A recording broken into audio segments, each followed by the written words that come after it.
Welcome back. We're keeping an eye on your health, and as the summer months come, a lot of people are going to be outside, cooking out, having barbecues. Barbecue time, camping time, hiking time. Today's segment is on food safety in the summer.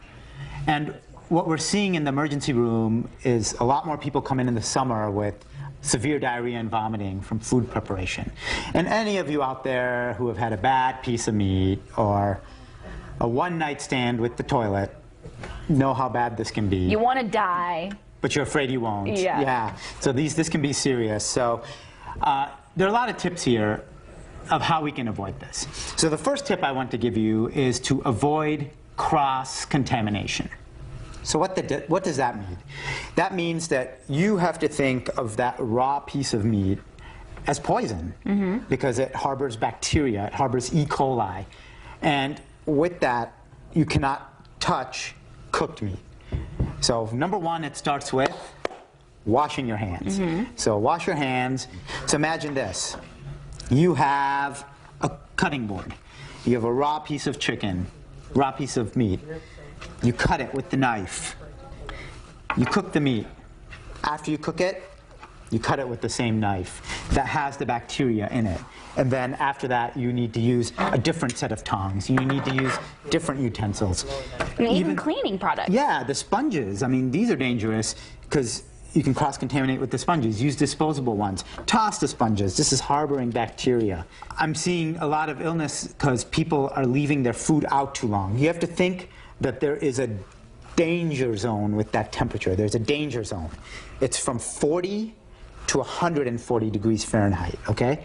So if you need to keep that meat, I'm going to focus on the meat here, less than 40, and when you cook it, you need to get it greater than 140. That danger zone is from 40 to 140. Absolutely. When you're cooking, you need to be on the other end of that danger zone.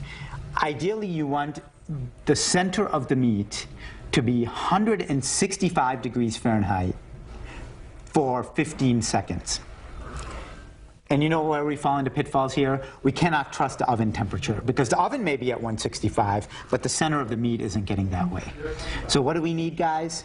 We need a food thermometer in the middle. And we need to make sure it's getting to that temperature. We need to heat up the coals on our barbecue and make sure we've preheated the coals on the grill for 20 to 30 minutes. And we're not doing that. And that's how we're falling, prey to these bacteria that's, getting us. So make sure you cook it well enough and you keep it cool enough. And then in the summer, what are we doing? We're camping. Yeah. When we're camping, if you're drinking water, unfortunately, today's date of taping, there is nowhere on earth with fresh, safe water. If you're drinking from springs, as fresh as it looks, as clean as it looks, when you hear these commercials that this is fresh spring water, upstream to that, there might be animals that defecated in it. There's microbes that are in that water. You need to be drinking bottled water or safe tap water. If you're going to Cancun or somewhere where the water is not as safe, remember, it's not just the water we have to look out for. It's things that touch that water. Yeah, the fruit. That apple could be dangerous if it's washed in tap water. The salad, right?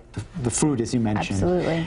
Even ice. So you're drinking a Coke, but that ice in the Coke is dangerous. So luckily, if you look at the statistics from 2001 to 2010, we have decreased the levels of E. coli, salmonella, and other dangerous pathogens by 40%. So we're getting better, but I want you to get even better. Avoid cross-contamination, avoid that danger zone with the temperature, and watch out for that water when you're traveling. I want you to enjoy the barbecue even the day after. Exactly. All right, Dr. Bose, thank you so much. All right. We're going to take a break. We'll be right back.